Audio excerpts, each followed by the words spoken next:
Olá, seja bem-vinda, muito bem-vindo você também ao Jornal Terra Viva. É bom tê-los aqui para juntos acompanharmos os principais destaques do agronegócio aqui no Brasil e em todo o mundo. Brasil discute normas de bem-estar para aves com a indústria. Lula defende o uso de moeda única entre países do BRICS. Conab eleva a estimativa de produção nacional para 2022-23. Produtores se preparam para a colheita do café em Minas Gerais. E ainda, a Confederação da Agricultura e Pecuária protocola no STF um pedido de liminar para impedir invasões de propriedades rurais. Essas e outras notícias a partir de agora aqui no Jornal Terra Viva.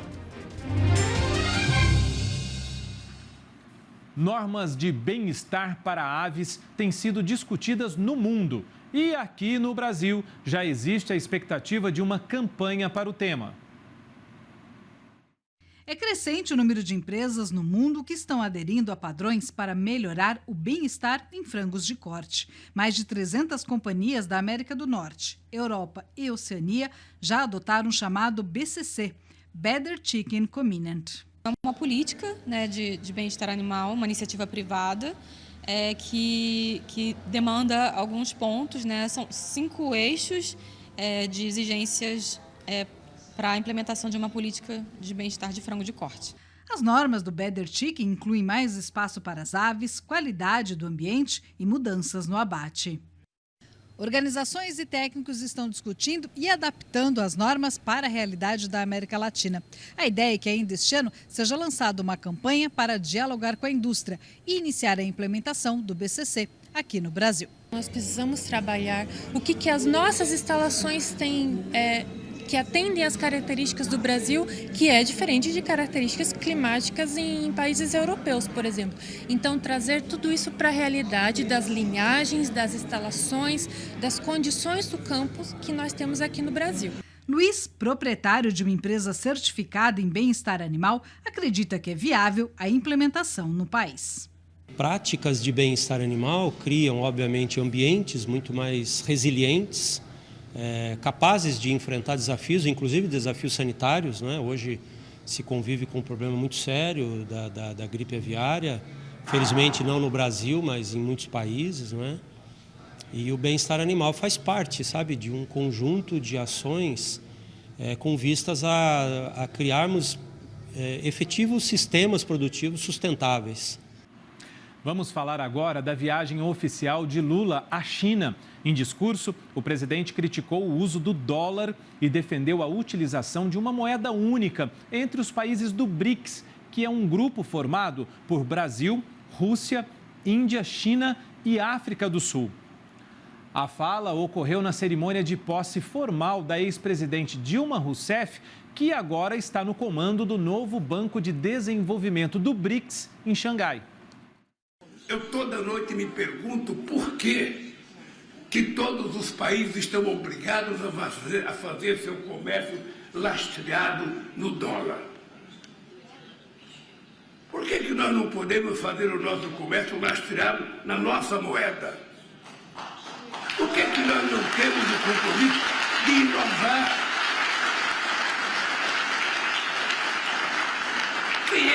Quem é que decidiu que era o dólar a moeda, depois que desapareceu o ouro como paridade?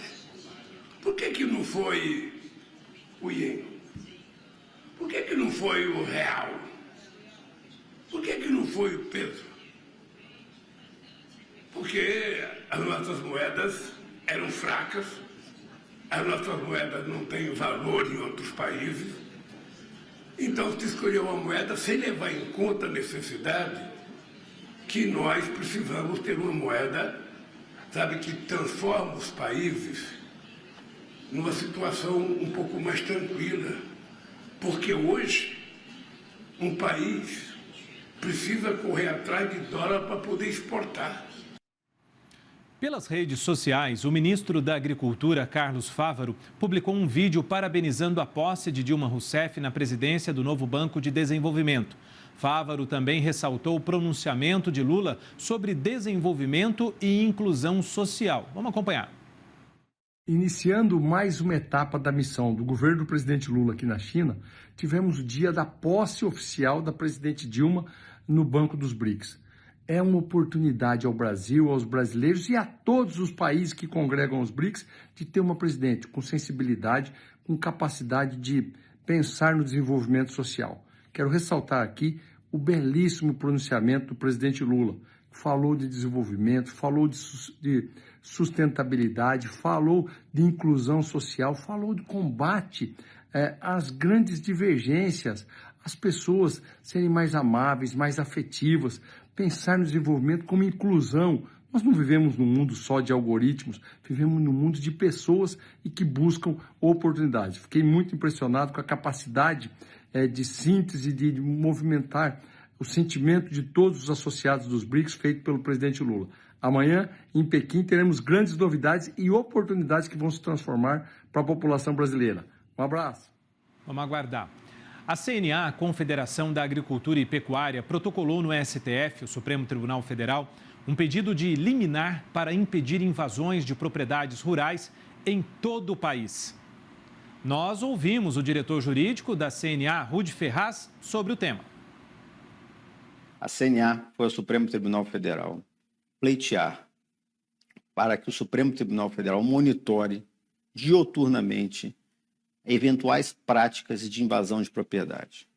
Ante essas notícias que vimos nos últimos dias, de que movimentos sociais, líderes do MST, incentivando, ameaçando a violação dos direitos de propriedade, não compactuando com isso, nós fomos ao Supremo Tribunal Federal pedir essa cautelar para que obrigue tanto o governo federal quanto os governos estaduais e as suas secretarias de segurança pública para que monitorem, apresentem relatório e impeçam a prática de crime de esbulho possessório, ou seja, a prática de invasão de propriedade rural.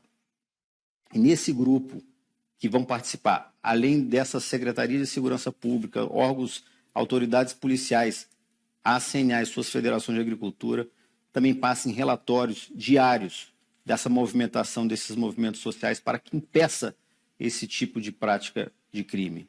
Então, nossa expectativa é que o Supremo Tribunal Federal, através do monitoramento que ele vai fazer através das redes sociais, WhatsApp, Twitter, consiga monitorar e impedir que o produtor rural tenha esse direito de propriedade violado. Então, nossa expectativa é que o Supremo, nos próximos dias, possa analisar essa medida cautelar e nós conseguimos estabelecer o Estado Democrático de Direito. Até o próximo domingo acontece a Expo Londrina, lá no Paraná. Há 61 anos, o evento traz tecnologia, informação e até curiosidades do agro brasileiro. Veja só na nossa reportagem produzida pela parceira TV Tarobá. Você conhece algum Nelore que não seja branco? Pois bem, agora a raça Nelore tem uma novidade, o Nelore pintado. A raça Nelore pintado é de encher os olhos. Qual produtor rural nunca se encantou com a beleza desse animal? Mas você conhece as principais características a ponto de saber como produzi-la com qualidade? O Nelore pintado é simplesmente a combinação das características produtivas da raça Nelore, que tem o maior rebanho no Brasil, com uma pelagem diferenciada. A raça também veio da Índia, assim como o Nelore branco. Aqui no Brasil, o Mato Grosso é o berço do Nelore pintado. Entretanto, existem diversos criadores, além desse estado, que são de referência na criação e produção para venda. Agora, o que eu percebo aqui é a docilidade desse animal. Realmente é uma coisa diferente. Eu montei aqui nele e aqui eu tô em cima tranquilamente. E o que é difícil realmente ver isso no Nelore. Então, hoje o Nelore pintado ele veio através do Nelore branco, né? Um cruzamento, foi fazendo e conseguiram fazer essa pintura, o vermelho e o preto. Mas hoje o Nelore padrão, que é o branco, tem mais de 100 anos no Brasil selecionando, ele está mais apurado, né?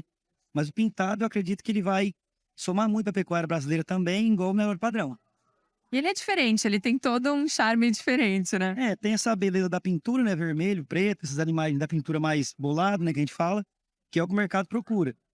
E essa beleza que chama atenção, o pessoal tá gostando muito, né? Então tá sendo bem valorizado.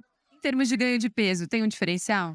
Não, o ganho de peso deles, hoje o padrão tá um pouco mais avançado. Que nem eu falei, um animal, uma raça que tá sendo mais tempo selecionada no Brasil. Então, o melhoramento genético dela tá mais avançado. O Nelore pintado, ele foi feito através do próprio Nelore branco. Foi pegando os Nelore mais manchados, com algumas manchas, foi cruzando, até que no começo ele teve uma sanguinidade, né? Depois que agora está abrindo o sangue deles, com outros touros de outras genéticas, né? Mas é através do Nelore padrão. Quanto tempo demora para chegar nesse resultado? Hoje o Nelore pintado não está tão antigo no mercado, deve ter coisa de uns 40, 50 anos. O pessoal fazendo ele, cruzando para chegar nessa pintura. Esse Nelore pintado vermelho é lindo demais, hein? Sou apaixonado nesse aí. A seguir, a previsão do tempo para todo o país e ainda, produção brasileira de grãos no ciclo 2022-23 tem estimativa de mais de 312 milhões de toneladas. A gente conta depois do intervalo, eu estou aqui esperando todo mundo. Até já!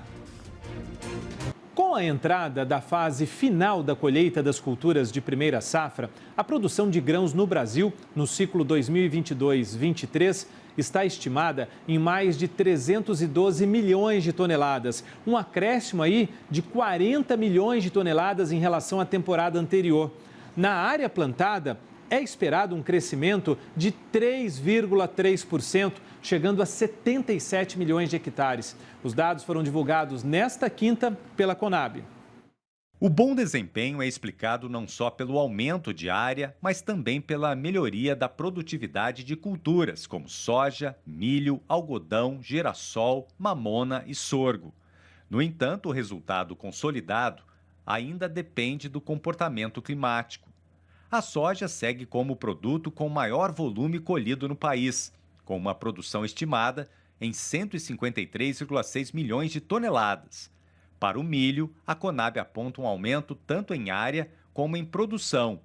O cultivo do cereal está estimado em 21,97 milhões de hectares, alta de 1,8%.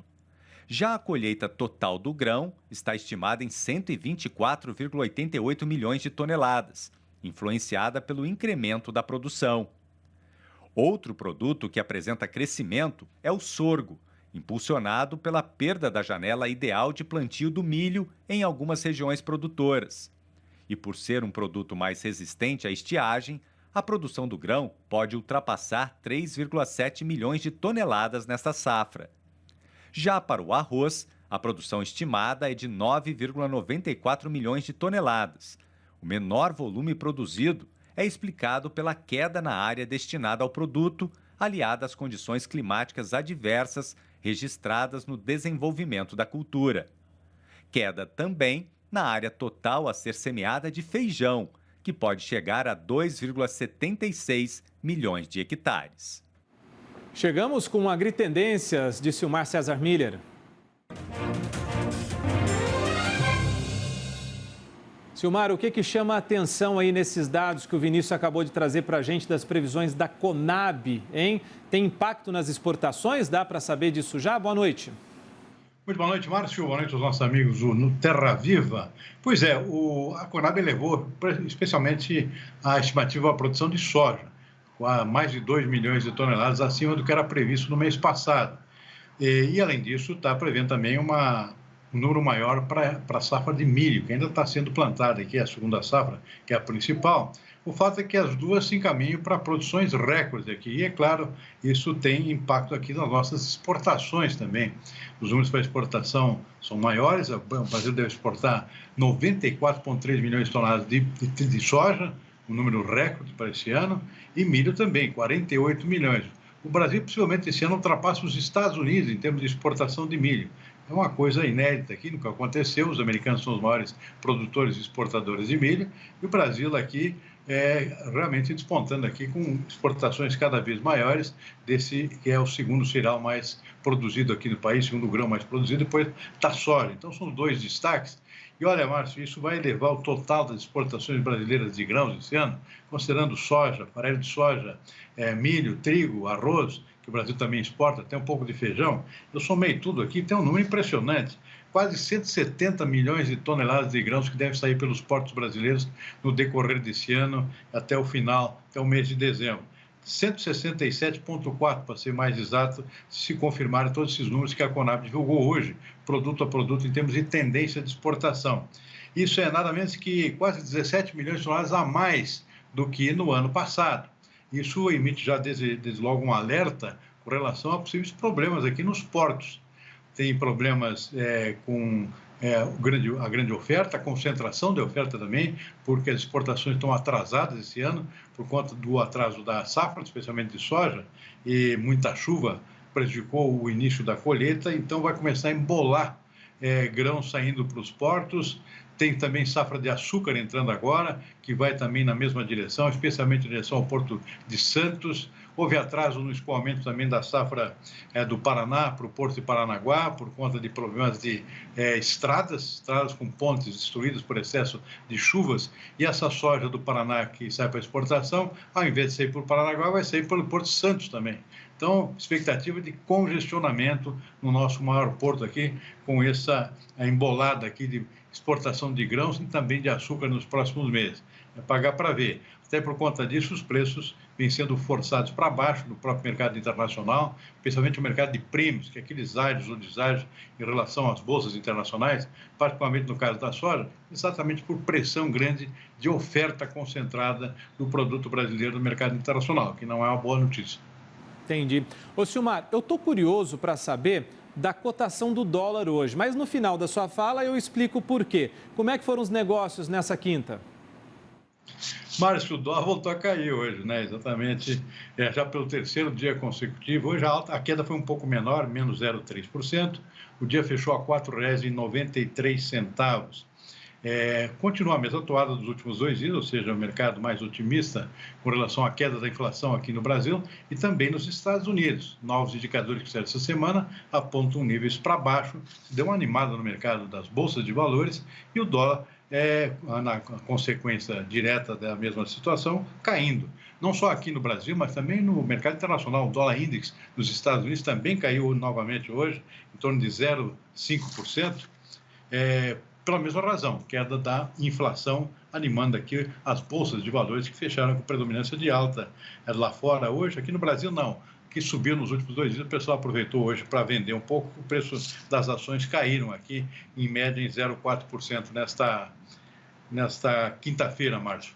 Mercado de commodities agrícolas, destaque principal para o café hoje, voltou a bombar no mercado internacional, uma alta forte de 3,1%.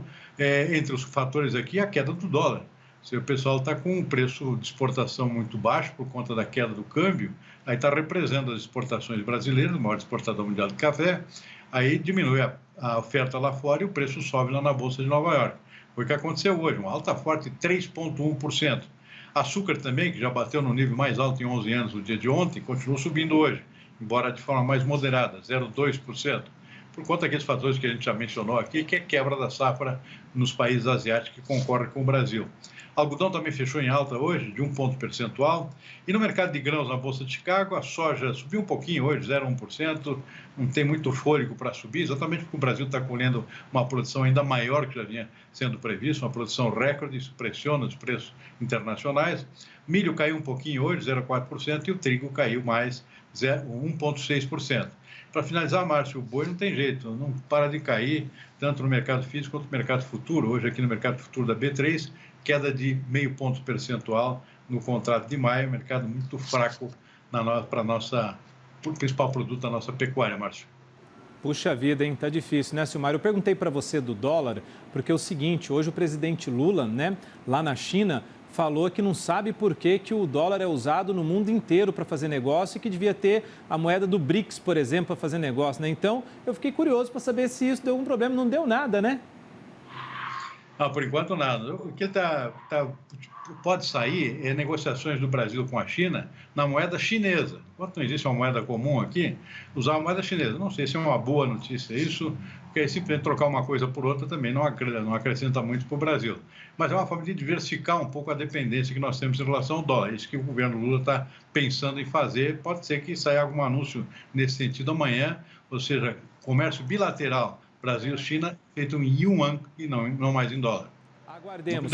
Não que eu torça para as coisas piorarem, nada disso. Eu só fiquei curioso, entendeu? Pelo contrário, eu sou otimista. Silmar, até amanhã então. Obrigado, bom descanso. Não é, Márcio. Obrigado. Até amanhã. Valeu. Previsão do tempo para toda sexta-feira agora. Quem conta é a Luísa Cardoso. Olá, Luísa.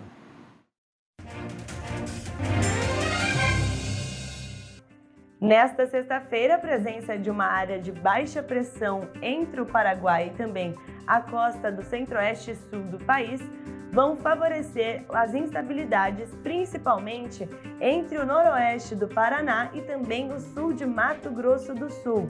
O alerta é de temporais numa faixa que vai desde a metade oeste do estado de São Paulo até o norte do Rio Grande do Sul. Também deve chover de maneira mais persistente numa faixa que vai desde a zona da Mata Mineira, passando pela região central de Minas Gerais e áreas do noroeste. Além disso, há risco de temporais ainda sobre o oeste do Pará. Pancadas de chuva que devem acontecer em vários momentos do dia, intercalando períodos de tempo nublado. Já em relação à área de alta pressão que atua sobre o norte da Bahia e também no sertão nordestino, vai favorecer com que o dia fique ensolarado e com poucas nuvens no céu. E em relação também às demais áreas do centro-oeste e norte do país, assim como Maranhão, Piauí e Ceará, a chuva acontece entre a tarde e a noite de maneira mais moderada. Falando nas temperaturas, nesta sexta-feira, a máxima chega a 29 graus em Salvador, assim como em Natal, 32 em Palmas e 27 graus na capital paulista.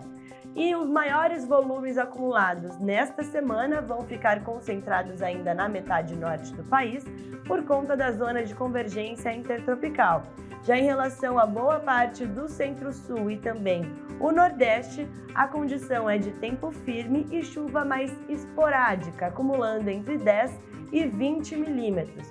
Essa condição, então, favorece o avanço na colheita dos grãos, inclusive do arroz também no Rio Grande do Sul, além do plantio do trigo no estado do Paraná, que inclusive deve ter maior área neste ano. E a chuva vai ser persistente também entre a metade sul de Mato Grosso do Sul e o noroeste do Paraná, acumulando 60 milímetros ainda em função da área de baixa pressão sobre o Paraguai.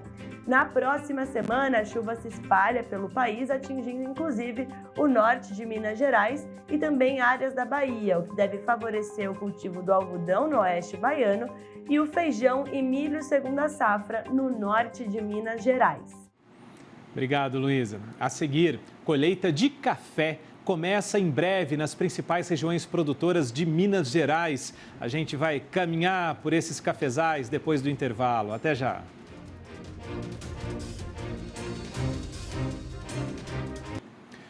Mesmo tendo uma das maiores margens no preço pago pelo leite na América Latina, o Brasil segue com um volume de captação estagnado, assim como os vizinhos do Mercosul.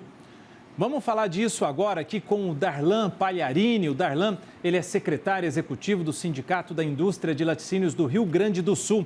Darlan, muito obrigado pela gentileza de nos atender. É uma alegria recebê-lo aqui hoje. A gente tinha uma entrevista marcada com o Darlan dias atrás, mas infelizmente ele teve um imprevisto e não deu para nos atender na hora do jornal e hoje nós estamos aqui. Mas para a gente começar aqui a nossa conversa, Darlan, qual o preço por litro do leite atualmente pago no Brasil e também nos países vizinhos? Boa noite, obrigado por estar conosco.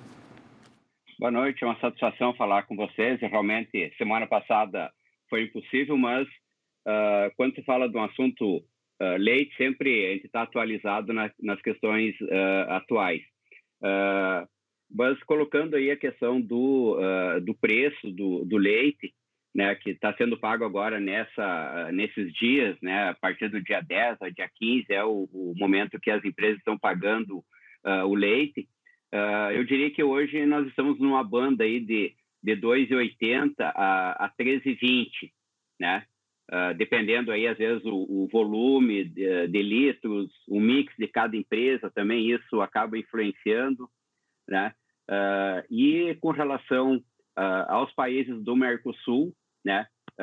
Estão abaixo desse valor, em média, 35, 32, 36 centos de dólar, né? E a gente sabe que o dólar agora abaixo de R$5 acaba sendo esses produtos aí, tanto da Argentina e do Uruguai, mas principalmente da Argentina, pelo volume que apresenta, né? Sendo uma concorrência muito forte para nós, né? Visto que a balança comercial nossa, 2023, continua batendo recorde em relação ao mês anterior, não só ao ano anterior, né? Então, isso é uma questão que preocupa, né? Justamente por essas questões cambiais, aí acaba tendo uma situação ainda mais complicada. E também, né, o que e coloca em particular a questão da Argentina pelo volume de leite que ele tem disponível. Eu sempre brinco que a Argentina é uma Minas Gerais de disponibilidade de leite, são 10 bilhões de litros. E o que o governo argentino fez agora, ou está realizando agora nesse período de fevereiro a maio, é conceder um subsídio aos produtores. Então, isso é muito preocupante porque está fora das regras do Mercosul e, inclusive, até da Organização Mundial do Comércio, né? Isso a gente levou ao governo federal. Esperamos agora, nos próximos dias, ter alguma resposta, já que os principais estados atingidos até pela questão da logística, os 3 estados do Sul, né? Quando a gente fala da questão de logística, principalmente a questão do queijo mussarela, que tem entrado também de maneira significativa, principalmente nos 3 estados do Sul, mas no resto do Brasil, o leite em pó tem sido o principal produto importado do Brasil com relação à Argentina. E a outra preocupação também, que acaba travando, e aí principalmente as pequenas e médias queijarias, que é o queijo parmesão, o queijo duro que a gente fala, né, que está inviabilizando a produção dele dentro do país, né? Quer dizer, hoje você consegue importar o queijo parmesão abaixo de R$ 38,00 e o nosso custo de produção ele se aproxima de R$ 42, R$ 45,00. Então, a questão é muito preocupante, né? Aí a gente tem, quando a gente começa a analisar depois as consequências disso, é o abandono da atividade, né? Principalmente porque aquelas propriedades menores, normalmente a gestão ela não é tão eficiente ou não tem uma produtividade em escala tão significativa quanto as propriedades maiores. Muito bem, Darlan. É o seguinte, olha, eu tenho mais 50 segundos. Queria que você falasse da relação da indústria com os produtores. Os preços hoje pagos aos produtores são justos? Eu entendo, Márcio, que realmente é o que a indústria pode pagar nesse momento e o que o consumidor tem respondido na gôndola, né? Claro que a indústria gostaria de estar vendendo seus produtos com com maior valor agregado, quanto o produtor também, mas quando a gente olha nessa questão de custo de produção, né, principalmente a gente tem que pegar nesses custos de produção aqueles tambos acima de 500 ou 1.000 litros, né? Se nós entrarmos nos tambos menores, aí a influência, às vezes climática, ou mesmo de produtividade por animal, acaba tendo uma realidade totalmente adversa do que é a competitividade mundial. Então, eu diria que hoje o preço até do Brasil ele tem se equiparado aos preços da Europa e Estados Unidos. Então, por isso também dessa questão que a gente acaba sendo menos competitivo com os nossos países aqui do Mercosul. Muito bem. Olha só, falamos aqui com Darlan Pagliarini, que é secretário executivo do Sindicato da Indústria de Laticínios do Rio Grande do Sul. Muito obrigado pela gentileza de nos atender. Até a próxima, Darlan. Ok, fico à disposição e também é uma satisfação trazer esses esclarecimentos aí. Boa noite. Muito obrigado. Boa noite. Vamos falar de quem faz a dobradinha com leite? É o café, né? Pois é.